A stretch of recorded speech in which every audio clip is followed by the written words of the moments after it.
नमस्कार। द्वापर युग में एक बार यशोदा जी ने कृष्ण से कहा, हे कृष्ण, तुम सारे संसार के रचयिता और पालनहार हो। आज कोई ऐसा उपाय मुझसे कहो जिसके करने से स्त्रियों को सौभाग्य की प्राप्ति हो तथा उनकी सभी मनोकामनाएं पूर्ण हो। श्री कृष्ण कहने लगे, हे माता, मैं आपको एक उपाय विस्तार से बताता हूँ। सौभाग्य की प्राप्ति के लिए स्त्रियों को 32 पूर्णमासियों का व्रत करना चाहिए। श्री कृष्ण आगे कहने लगे कि इस धरती पर एक राजा चंद्रहास की अनेक प्रकार से रत्नों से परिपूर्ण कार्तिका नाम की नगरी थी। वहाँ पर धनेश्वर नाम का एक ब्राह्मण था और उसकी स्त्री अति सुशील एवं रूपवती थी। दोनों ही उस नगरी में बड़े प्रेम के साथ रहते थे। घर में धन धान्य आदि की कमी नहीं थी। उनको केवल एक दुख था कि उनकी कोई संतान नहीं थी। इस कारण वे अत्यंत दुखी रहते थे। एक समय एक तपस्वी उस नगरी में आया।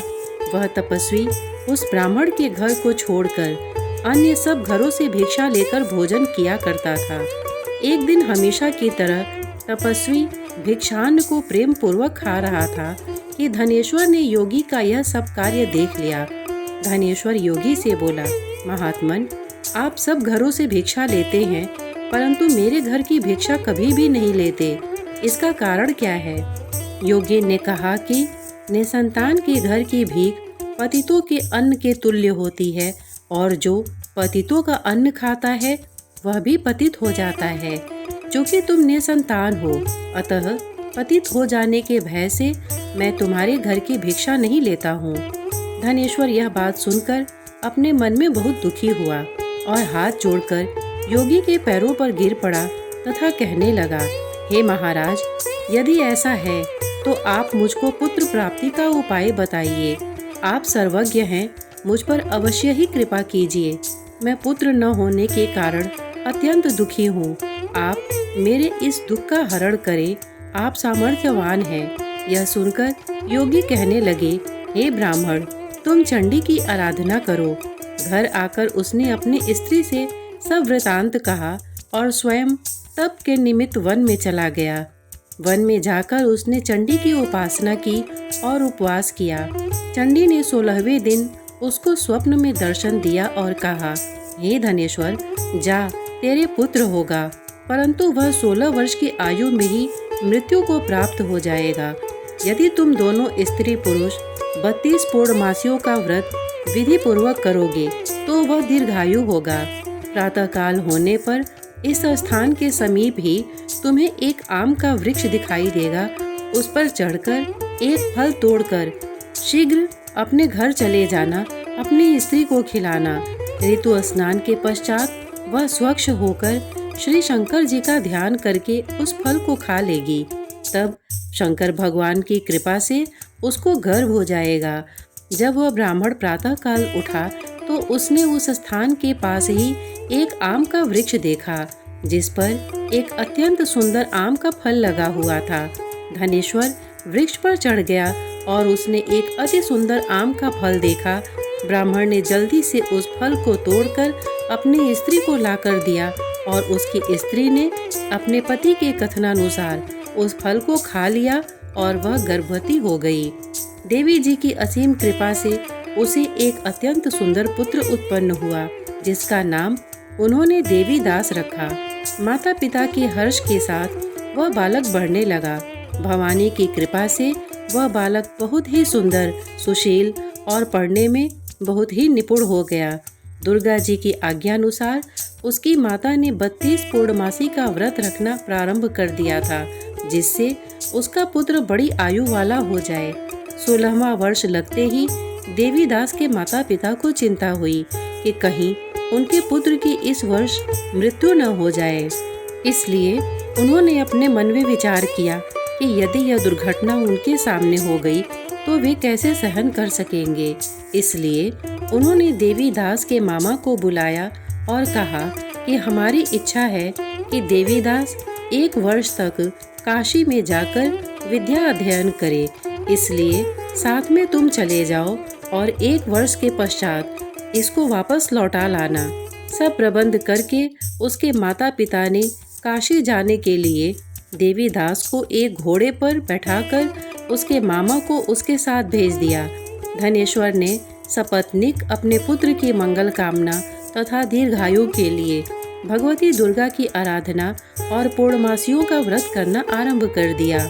इस प्रकार बराबर 32 पूर्णमासी का व्रत पूरा किया। कुछ समय पश्चात मामा और भांजा मार्ग में रात्रि बिताने के लिए किसी ग्राम में ठहरे हुए थे।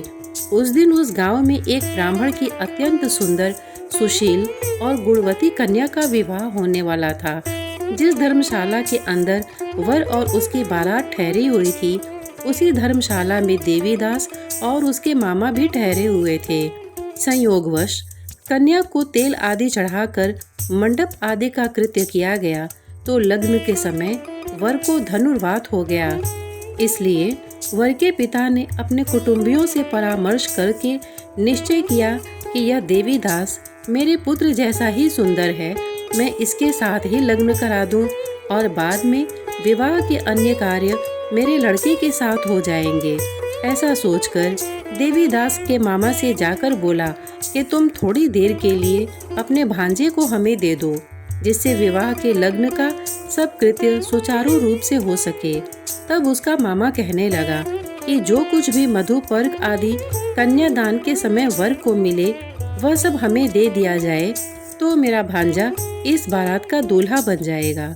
यह बात वर के पिता के स्वीकार कर लेने पर उसने अपना भांजा वर बनने को भेज दिया और उसके साथ सब विवाह कार्य रात्रि में विधि पूर्वक संपन्न हो गया।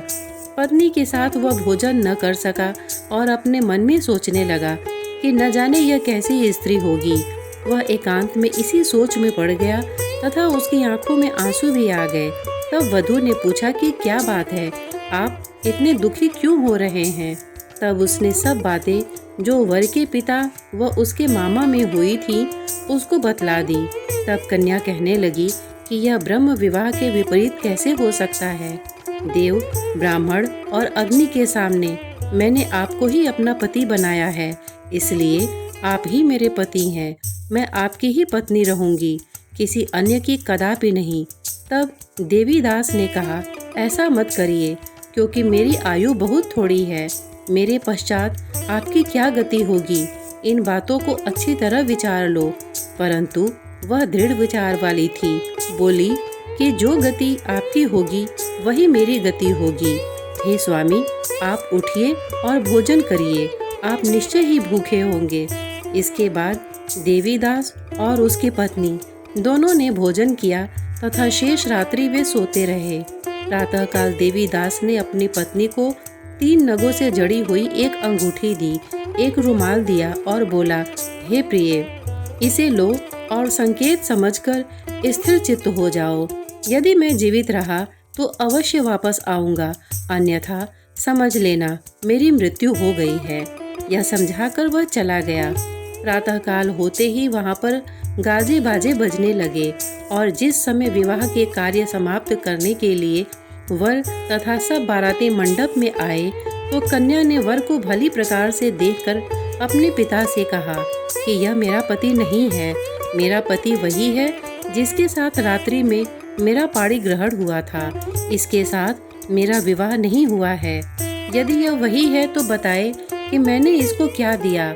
मधुपर्क और कन्यादान के समय जो मैंने आभूषण आदि दिए थे उन्हें दिखाए तथा रात में मैंने क्या गुप्त बातें कही थी वह सब सुनाए। पिता ने उसके कथनानुसार वर को बुलवाया।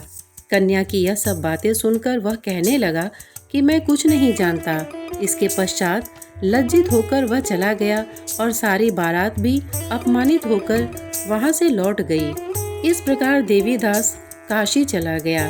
जब कुछ समय बीत गया तो काल से प्रेरित होकर एक सर्प रात्रि के समय उसको डसने के लिए वहां पर आया, परंतु व्रत के प्रभाव से उसको काट न पाया, क्योंकि पहले ही उसकी माता ने 32 पूर्णिमा का व्रत कर रखा था। उसके बाद मध्याह्न के समय स्वयं काल वहां पर आया और उसके शरीर से उसके प्राणों को निकालने का प्रयत्न करने लगा, जिससे वह मूर्छित होकर पृथ्वी पर गिर पड़ा।